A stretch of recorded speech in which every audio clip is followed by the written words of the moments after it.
All right, we're back, and we're going to talk about proteins. The building block of proteins are called amino acids. There's 20 of them. You can feel free to pause the video and memorize them now. Just kidding. For this class, you don't need to memorize all 20 amino acids. If you decide to go forward and study biology, then at some point you'll end up memorizing them, especially if you're going to take organic chem. Have fun. I've been there, done that. But the building blocks of proteins are called amino acids. There's 20 of them, and I've always thought of them, and I've had people tell me to think of them like letters of the alphabet. So, we can create how many different words using letters, all the different words. We use different letters. Sometimes we use the same letter. Well, what makes the words different? How many letters we use and how the letters are arranged. That's exactly how proteins are. Proteins are made of these building blocks, amino acids, and the different protein jobs are determined by the order of these 20 amino acids and which ones are chosen and in what order. Some can be, maybe only 100 amino acids. Some can be hundreds and hundreds of amino acids large. So proteins are very large and very complex and crazy looking molecules. Okay, they're not just like a little Mickey Mouse, like water. They have these crazy complex shapes.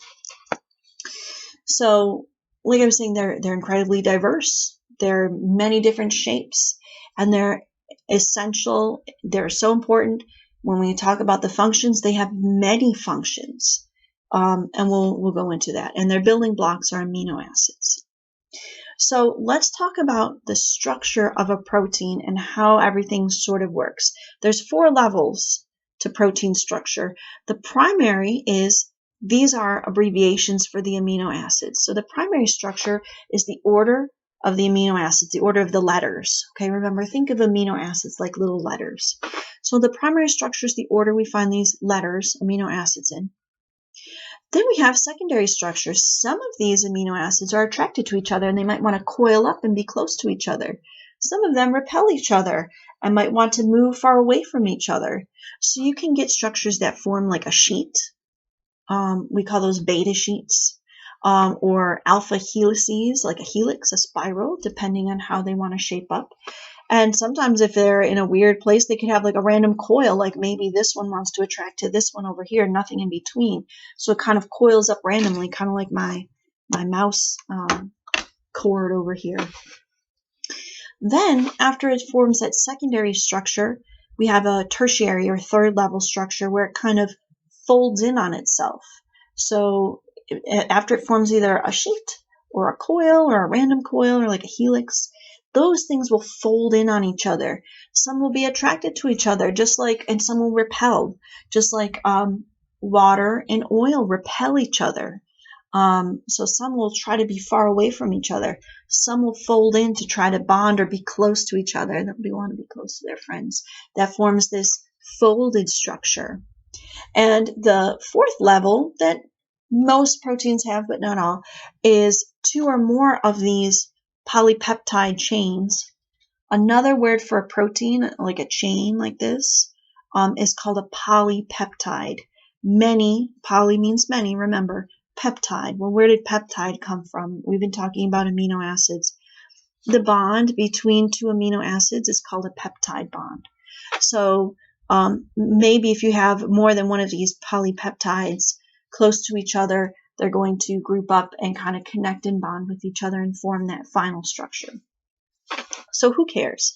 Why would you tell us all this? That seems like a lot for nothing. Well, the shape of this protein determines its function. If it's not folded and shaped properly, it won't do its job.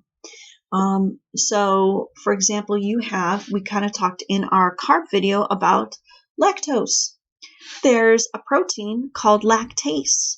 It's an enzyme, and that's a breaking molecule, or a building molecule. Some build, some break. An enzyme is a protein. It's a special protein that can build or break. Lactase is a breaking enzyme. It will break lactose into galactose and glucose. If you don't have that, you cannot break lactose, and lactose won't be digested, and that's where you feel funny in the tummy.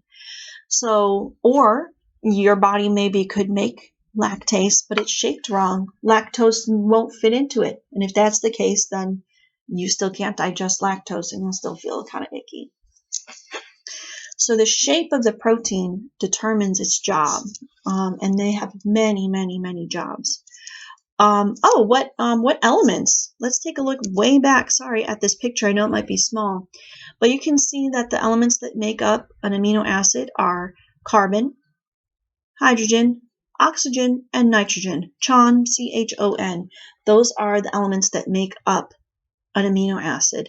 Now, if you look at this little blue part, that's our little side chain there. Some of them can have something different, like some of these have S, some of them have sulfur in them, but not all. That's just to point out to you that this is the little part that changes. If you notice, a lot of them have the same structure right up here.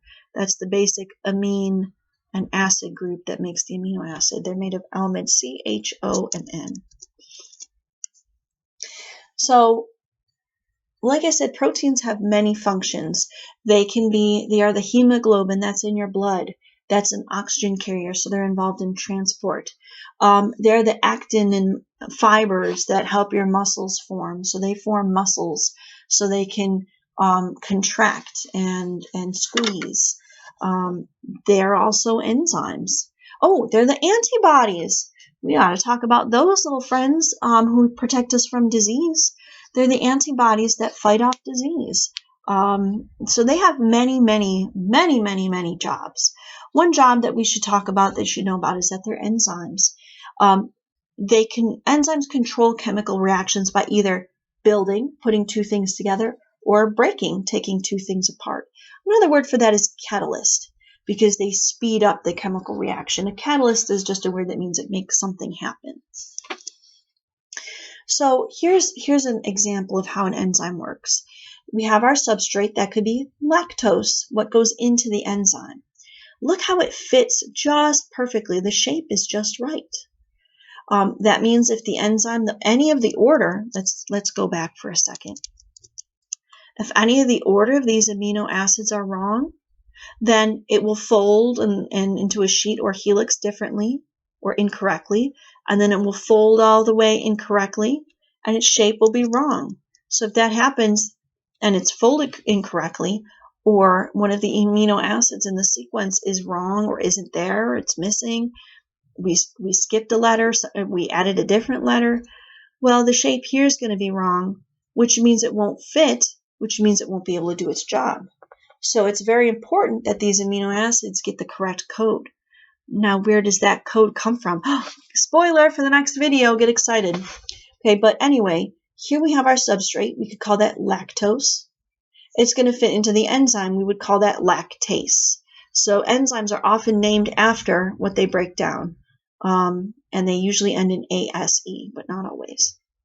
So they'll fit together. They kind of both adjust a little bit to fit in perfectly. And then once they fit in to each other, we call that the enzyme substrate complex.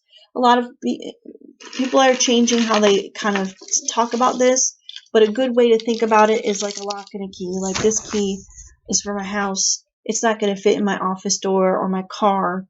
It only works on one thing. Same thing with an enzyme. It's not going to fit and break down just anything. It's going to fit with one thing. And once it does, it helps the reaction happen. It's going to help it form into products.